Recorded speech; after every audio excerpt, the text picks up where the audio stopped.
5 years ago, Kylian Mbappé almost quit the French national team. France, a favorite in the Euro 2020 tournament, had just lost to Switzerland in the round of 16. The French led for most of the game, only for the Swiss to score two late goals and force a penalty shootout. Mbappé ended up taking the deciding shot. The kick was strong, but the keeper reacted swiftly to bat it away. Flies and gnats invading your kitchen? Plug in the Zevo Flying Insect Trap to attract and catch flying pests with blue and UV light day and night. Want to check today's Amazon deal? Scan the QR code now or visit grabdeal.us/one before it's gone. ESPN called it a huge failure. The cover of Le Parisien, a French newspaper, the next day read disillusionment. On L'Equipe, devastated. For Mbappé, just 22 years old at the time, this national letdown led to a wave of racist abuse on social media. One tweet went viral. A user wrote, "This dirty N***** deserves to receive 100 lashes and be sold in Libya." That Mbappé was born in Paris and had been an instrumental part of France's World Cup win just a few years prior did not seem to matter. "I cannot play for people who think I'm a monkey. I'm not gonna play," Mbappé told the French Football Federation, FFF, President Niall Le Gret at the time. The very next year, he led the French all the way to their second straight World Cup final in Qatar, where they lost in penalties to Argentina. This year, France is in the semi-finals, set to play Spain on Tuesday. Now in his prime, Mbappé is a better player than he was in 2021. He is the French captain and leading goal scorer, and now has 20 goals in all World Cup competition, second all-time behind Lionel Messi. But Mbappé's status as one of the greatest soccer players of all time still doesn't insulate him from abuse. Of Cameroonian and Algerian heritage, Mbappé stands, by his very existence, as either an example of the power of France's multiculturalism or symptom of weakened French identity, depending on who is speaking. Leading up to this year's World Cup, Mbappé was embroiled in a public battle with France's far-right National Rally leaders Marine Le Pen and Jordan Bardella.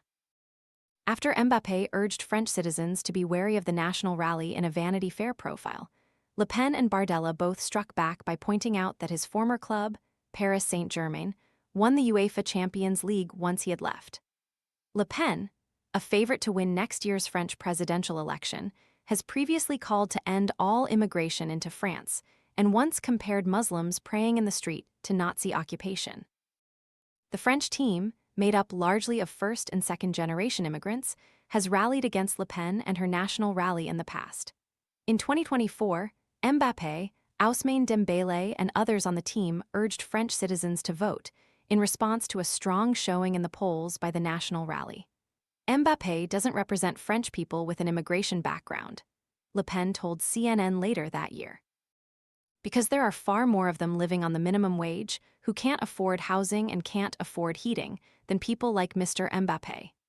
It's a revealing, if bogus, argument, one that has been repeated by others in the party. Because Mbappé or any non-white soccer player is successful, he has lost his immigrant identity. In reality, that success may be a buffer, but it's not a barrier. After France knocked out Paraguay in this year's World Cup, Paraguayan Senator Celeste Amarilla launched her own racist tirade, attacking Mbappé and his national identity. Amarilla called him a colonized Cameroonian, pretending hard to be French, and wrote, "The brute didn't even learn to write. Instead of mother's milk, he sucked on coconuts, and the most educated things he heard were chimpanzees." Amarilla later retracted the statements, saying they were in the heat of the moment. She then tried to claim that Mbappé's rebuttal, a rejection of racism, was an example of gender-based violence. "Retract your remarks, honor your French citizenship, and apologize to me," she wrote in a letter posted on Instagram. French President Emmanuel Macron publicly defended Mbappé, writing on X, "Another goal for Kylian Mbappé. Against racism this time." Le Pen was silent. Opposing fans and supporters alike have hurled racist abuse at Mbappé. While playing for Club Real Madrid in Spain during the 2025-26 season, Mbappé was hounded by monkey chants in a match against Real Oviedo, which led to a fan being detained. When France lost the 2022 World Cup, Mbappé and other black French players were once again bombarded with racist slurs and other hateful comments on social media, just as they were during the Euro 2020. The fluctuating abuse from French fans is not unique to Mbappé. In 2011, striker Karim Benzema said, "If I score, I'm French. If I don't score or if there are problems, I'm Arab." In 2022, defender Patrice Evra echoed his remarks. "When you win with France, you're a French player. When you lose, suddenly you get your Senegal passport." This line of thinking seemed less prevalent in 1998, the year Mbappé was born.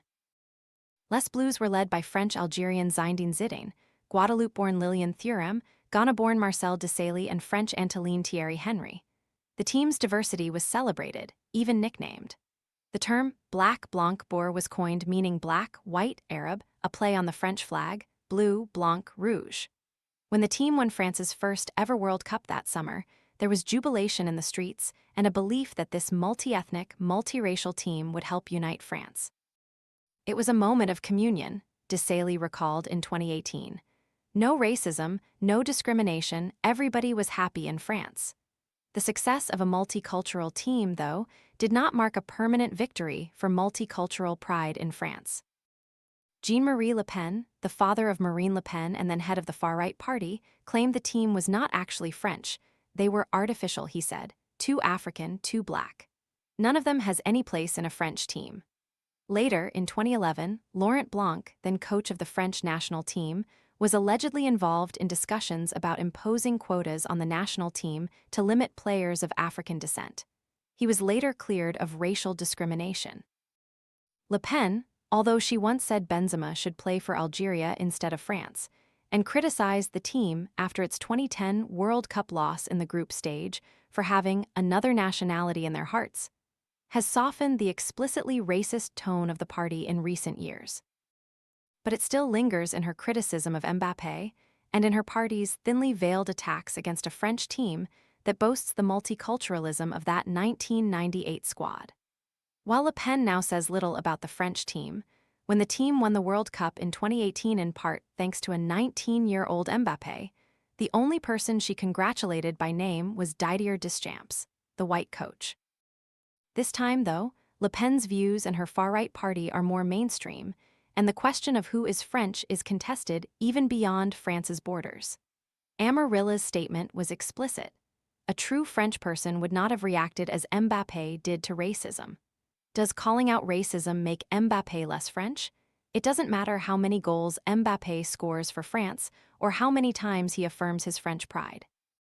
The altercation with Amarilla and the ongoing rift with Le Pen show that his identity remains up for political debate. On Tuesday, Mbappé will once again wear the badge of France. If Les Bleus win, they will head to their third straight World Cup final, and he will be a French hero.